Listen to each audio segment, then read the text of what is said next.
India AI submit 2026 இதை பத்தி நம்மளும் ஆல்ரெடி ஒரு வீடியோல பேசியிருக்கோம். அண்ட் உங்க எல்லாருக்கும் தெரியும், நியூஸ்ல நீங்க பார்த்திருப்பீங்க, பெரிய பெரிய டெக் ஜெயின்ஸ் ஆன சாம் Altman, Jason Huang, Sundar Pichai இவங்கெல்லாம் வந்து இந்தியாவுக்கு வந்திருந்தாங்க. மைக்ரோசாஃப்ட் பில் கேட்ஸ் வரதா இருந்துச்சு. பட் அவரோட எப்ஸ்டீன் ஃபைல்ஸ் அந்த இஷ்யூஸ்னால அவர் வராம விட்டுட்டார். ஸோ இது உங்களுக்கு எல்லாருக்குமே தெரியும். இப்போ நம்ம எல்லாம் என்ன நினைச்சிட்டு இருந்தோம், நாமளும் அந்த வீடியோல என்ன பேசியிருந்தோம் அப்படின்னா, ஏன் இந்தியாவுக்கு வராங்க அப்படின்னா ரொம்ப சிம்பிளான விஷயம் தான். ஒன்னு டேட்டா, இன்னொன்று வந்து டேலண்ட் அப்படின்னு சொல்லியிருந்தோம். ஆனா இப்போ என்ன அப்படின்னு பாத்தீங்கன்னா, அது இல்லாம அடிஷனலா இன்னொரு விஷயம் இருக்கு. ஸோ அந்த விஷயம் கேட்கும்போது தான் லைட்டா வந்து பயமா இருக்கு. ஃபார் எக்ஸாம்பிள், எல்லாரும் என்ன சொல்றாங்க, அவங்க எல்லாருமே ஏஐ தான் வந்து ஃபியூச்சர் அப்படின்னு சொல்றாங்க. ஓகே, நம்மளும் ஒத்துக்கலாம், ஏஐ தான் ஃபியூச்சர்னு சொல்லிக்கலாம். ஆனா அவங்க என்ன சொல்றாங்க, இந்தியா தான் ஏஐக்கு ஃபியூச்சர்னு சொல்றாங்க. ஸோ நமக்கு ஒரு கேள்வி வருது, ஏன் வந்து அமெரிக்காவை அவங்க கன்சிடர் பண்ணல, ஏன் வந்து சைனாக்கு வந்து யாரும் போல அப்படின்னு பாத்தீங்கன்னா, சைனாலையும் வந்து லேபருக்கு இப்போ பர் ஹவர் $10 வரைக்கும் சார்ஜ் பண்ண ஆரம்பிச்சிட்டாங்க. ஸோ சைனாலையும் வந்து பொறுமையா வந்து அந்த எக்ஸ்பென்சஸ் ஜாஸ்தி ஆயிட்டு இருக்கு. பட் அது மட்டும் இல்லாம சைனால வந்து நம்பிக்கைத்தன்மை, அதாவது நம்பகத்தன்மை அப்படிங்கிறது குறைவு தான். ஏன்னா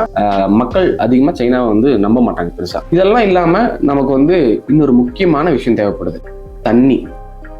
ஸோ தண்ணி அப்படின்னு நான் சொல்லும்போது, தண்ணி என்ன தேவைப்படும் அப்படின்னு நம்ம யோசிப்போம். இப்போ நம்ம கத்தி படத்துல எல்லாம் ஒரு கொக்கோ கோலா ஃபேக்டரி வந்து எவ்வளவு தண்ணி எடுக்கிறாங்க நம்ம பேசிட்டு இருக்கோம் தெரியுமா. சொல்ல போனா அந்த ஒரு கோக் கம்பெனிக்கு தேவைப்படுற தண்ணியை விட ஏஐக்கு தண்ணி தேவைப்படுது. ஸோ இது வந்து எனக்கும் கேட்கும் போது, இல்ல நான் அதை பத்தி ரிசர்ச் பண்ணும்போது புதுசா இருந்துச்சு, ரொம்ப இதா இருந்துச்சு. ஸோ அவங்க மெயினா இந்தியாவுக்கு வந்திருக்கிறது சீப் லேபர் அண்ட் நம்ம ஒரு பெனின்சுலா. உங்களுக்கு எல்லாருக்கும் தெரியும், நமக்கு வந்து 3 பக்கமும் தண்ணி தான். ஸோ தண்ணி, சரி ஓகே, எதுக்கு தண்ணி தேவைப்படுது? இப்போ ஆல்ரெடி வந்து மைக்ரோசாஃப்ட் வந்து 2018 அண்டர் வாட்டர்ல ஒரு டேட்டா சென்டர் வந்து ஏஐ டேட்டா சென்டர் ஓபன் பண்ணி பார்த்தாங்க. அந்த சக்சஸ்ஃபுல்லா அது வந்து கம்ப்ளீட் ஆயிடுச்சு. அது இல்லாம சைனா இப்போ வந்து ஃப்ளோட்டிங் ஏஐ டேட்டா சென்டர்ஸ்லாம் வந்து ட்ரை பண்ணிருக்காங்க. இப்போ நம்ம சைனா கிட்ட வந்து மத்தவங்க யாரும் போக முடியாது, ஏன்னா அங்க ட்ரஸ்ட் வந்து கம்மியா இருக்கு. ஸோ இந்தியா கிட்ட வராங்க. இந்தியா ஒரு டெமோக்ராட்டிக் கண்ட்ரி. இந்தியா ஆல்ரெடி வந்து நிறைய ஃபாரின் ரிலேஷன்ஷிப்ஸ்லாம் நல்லா இருக்காங்க. ஸோ இந்தியா வராங்க. ஸோ இந்தியாவுக்கு வரும்போது மெயினா நமக்கு 3 பக்கமும் தண்ணி இருக்கு. இவங்க தண்ணியை ஈஸியா யூஸ் பண்ணிக்கலாம். இப்போ ஸ்டாண்டர்டா ஒரு டேட்டா என்ன சொல்லுது பாத்தீங்கன்னா, ஒரு ஏஐ டேட்டா சென்டரை வந்து கூல் டவுன் பண்றதுக்கு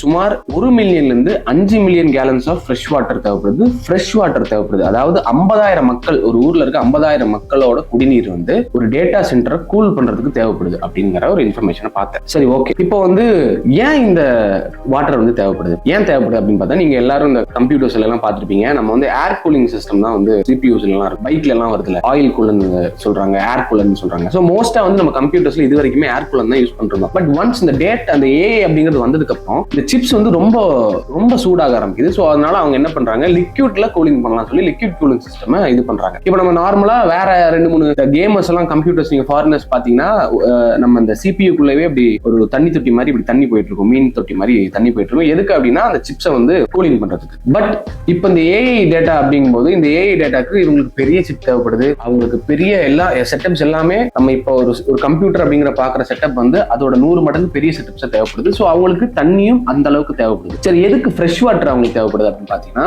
அவங்க வந்து இது மேனுஃபேக்சர் பண்றதுக்கே ஃப்ரெஷ் வாட்டர் தேவைப்படுது. இப்போ இவங்க மேனுஃபேக்சர் பண்ணும்போது உங்களுக்கு நல்லா தெரியும், இவங்க வந்து சிப் தான் பண்ண போறாங்க. ஸோ அதுல வந்து நிறைய எலிமெண்ட்ஸ் எல்லாம் இருக்கும். நம்ம அந்த இதெல்லாம் பார்த்துருக்கோம்ல, செம்பு இருக்கும், அது இருக்கும், உலோகங்கள், இது அதெல்லாம் சொல்றோம்ல. இந்த மாதிரி எல்லாத்தையும் வச்சுதான் அவங்க அந்த சிப்பை மேனுஃபேக்சர் பண்றாங்க. இது எல்லாத்தையுமே கிளென்ஸ் பண்ணி எடுக்கிறதுக்கு அவங்களுக்கு ஃப்ரெஷ் வாட்டர் தான் தேவைப்படுது. ஃப்ரெஷ் வாட்டர் எதுக்கு அப்படின்னா, எந்த விதமான பாக்டீரியாவோ இல்ல எந்த விதமான துரு பிடிக்கிறதோ இல்ல மற்ற பிரச்சனையோ வரக்கூடாது அப்படிங்கிறதுனால ஃப்ரெஷ் வாட்டர் தான் அவங்களுக்கு தேவைப்படுது. இப்போ இந்த மேனுஃபேக்சரிங்க்கு மட்டும் ஃப்ரெஷ் வாட்டர் இல்லாம இவங்க கூல் டவுன் பண்றதுக்கும் ஃப்ரெஷ் வாட்டர் யூஸ் பண்றாங்க. இப்போ இதுக்கு முன்னாடி இந்த வாட்டர் வேணா ஃப்ரெஷ் வாட்டர் யூஸ் பண்ணலாம் அப்படிங்கிறது, இப்போ வந்து ஃப்ரெஷ் வாட்டர் பண்ணும். அப்படி இல்லாட்டியும் கடல்ல இருந்த தண்ணியா இருந்தாலும் அதை அல்ட்ரா பியூர் வாட்டரா மாத்தி தான் இவங்க அதை யூஸ் பண்ண போறாங்க. ஸோ இந்த ஒரு டேட்டா வந்து நம்ம கேட்கும் போது ரொம்ப இதா இருந்துச்சு.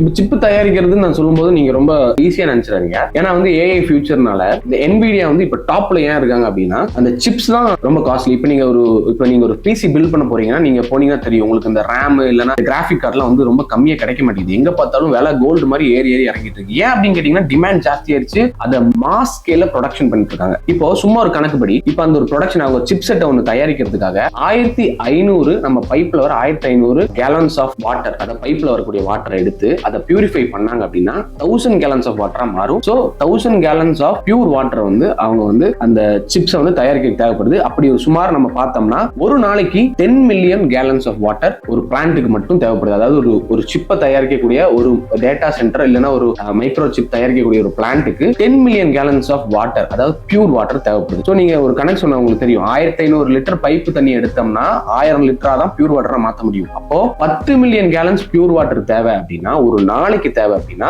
எவ்வளவு தண்ணியை வந்து எடுப்பாங்க நீங்க யோசிச்சு பாருங்க. ஸோ இது ரொம்ப ஒரு கன்சர்னிங்கான ஒரு விஷயமா இருக்கு. இப்ப ஏற்கனவே இருக்கக்கூடிய டேட்டா சென்டர்ஸ்ல அந்த இடத்துல இப்ப எந்த இடத்துல ஒரு டேட்டா சென்டர் இருக்கோ அந்த இடத்துல இருக்கக்கூடிய மொத்த தண்ணியில 40% தண்ணி வந்து இந்த டேட்டா சென்டர்ஸ்க்கு மட்டும் செலவாகிறதுனால எல்லா கண்ட்ரீஸும் வந்து இப்ப நாங்க அக்ரிகல்ச்சர் பண்றதா இல்ல இது பண்றதா அப்படிங்கிற பேச்சுவார்த்தை போக ஆரம்பிச்சு அப்படின்னு சொல்றாங்க. அப்ப இவங்க இந்தியாவுக்கு ஏன் வராங்கன்னா இந்தியால தாராளமா தண்ணி இருக்கு, ஏஐ தான் ஃபியூச்சருங்கிறாங்க. ஒரு நாளைக்கு இவ்வளவு ஃப்ரெஷ் வாட்டர் செலவு பண்றோம் அப்படின்னா இன்னும் நிறைய ரூரல் ஏரியாஸ்ல ஒரு ப்ராப்பரான ஒரு பைப்பு கூட இல்லாம இருக்கும். அந்த மாதிரி சமயத்துல நம்ம ஏஐக்காக இவ்வளவு தண்ணி செலவாகுது அப்படிங்கும் போது நம்ம வந்து எல்லாருமே கொஞ்சம் கன்சர்னிங்கா யோசிக்கக்கூடிய ஒரு விஷயம் தான். அண்ட் இன்னொரு அடிஷனலா ஒரு ஃபேக்ட் சொல்றேன். அதாவது நம்ம முகேஷ் அம்பானி, இந்தியாவோட மிகப்பெரிய பணக்காரர் முகேஷ் அம்பானி வந்து என்ன சொல்லியிருக்காரு இந்த ஏஐ சமிட்ல அப்படின்னு பாத்தீங்கன்னா 10 லட்சம் கோடியை வந்து நான் வந்து இந்தியால ஏஐ ஒரு பெரிய ராஜ்யமா உருவாக்குறதுக்கு நான் செலவு பண்றேன்னு சொல்லியிருக்காரு. ஸோ நீங்க இதுல என்ன நீங்க வந்து நல்லா புரிஞ்சுக்கணும் அப்படின்னு பாத்தீங்கன்னா அவர் வந்து ஏஐ டேட்டாஸ் வேலை செய்யறவங்களுக்கு காசு கொடுக்குறனோ இல்ல நான் வந்து ஏஐல கம்பெனிஸ் ஆரம்பிக்கிறனோ அப்படி அவர் சொல்லல. வேற வேற கம்பெனிஸ் வெளியே இருக்கக்கூடிய ஏஐ கம்பெனிஸ்க்கு இன்ஃப்ராஸ்ட்ரக்சர் கட்டுறதுக்கு மட்டும் 10 லட்சம் கோடி ஒதுக்கியிருக்காரு. சோ எதுக்கு இன்ஃப்ராஸ்ட்ரக்சர் கட்டுறதுக்கு 10 லட்சம் கோடி, எதுக்கு முகேஷ் அம்பானி வராரு அப்படின்னு பாத்தீங்கன்னா ஏன்னா அவங்களுக்கு எல்லாம் தெரியும் மைக்ரோசாஃப்ட் 2018 அண்டர் கிரவுண்ட்ல வாட்டர் பிளான் தயாரிக்க பண்றாங்க, அது சக்சஸ்ஃபுல்லா முடியுது. நமக்கு 3 பக்கமும் தண்ணி தான் இருக்கு. And Mukesh Ambani is planning to build something under the water அப்படின்னு தான் சொல்றாங்க. அதாவது ஏஐ பிளான்ட் வந்து நம்ம டைரக்டா தண்ணி கடியிலே போனோம் அப்படின்னா அண்ட் வாட்டர் இஸ் ஃபியூச்சர் நிறைய பேர் சொல்லிட்டு இருக்காங்க. ஏன்னா இந்த உலகமே வெப்பமயம் ஆகும் போது ஏஐ உலகமா மாறிடுச்சுன்னா இந்த வெப்பமான இருக்க உலகத்துல நம்மளால சர்வே பண்ண முடியாது. சோ வந்து ஃபியூச்சர் வாட்டர் தான் அப்படின்னு சொல்றாங்க. இப்ப அவதார்ல எப்படி காட்டுறாங்களோ அதே மாதிரி தான். சோ தண்ணி கடியில இன்ஃப்ராஸ்ட்ரக்சர் கட்டுறதுக்கான பிளான்ஸ் ஆரம்பிச்சிருச்சு. அதுக்கு 10 லட்சம் கோடி ஒரு புஷ் கொடுத்திருக்காங்க. ஏன் அப்படின்னு கேட்டீங்கன்னா இப்ப வெறும் மெகாபைட்ஸ் ரேஞ்சில தான் நம்ம இருக்கோம். இதை வந்து கிகாபைட்ஸா மாத்தணும் அப்படிங்கறதா எண்ணம் அப்படின்னு வந்து சொல்லியிருக்காங்க.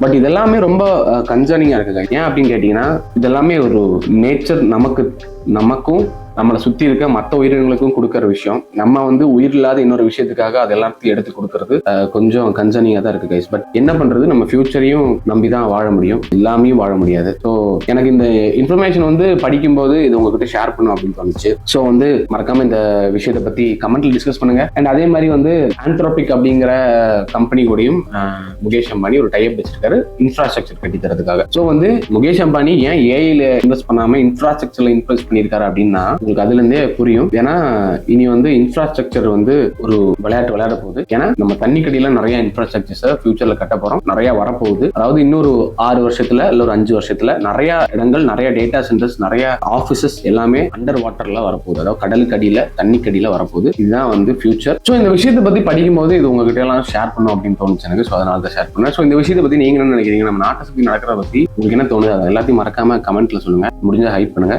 இன்னொரு வீடியோல சந்திக்கிறேன். அதுவரை நன்றி, வணக்கம்.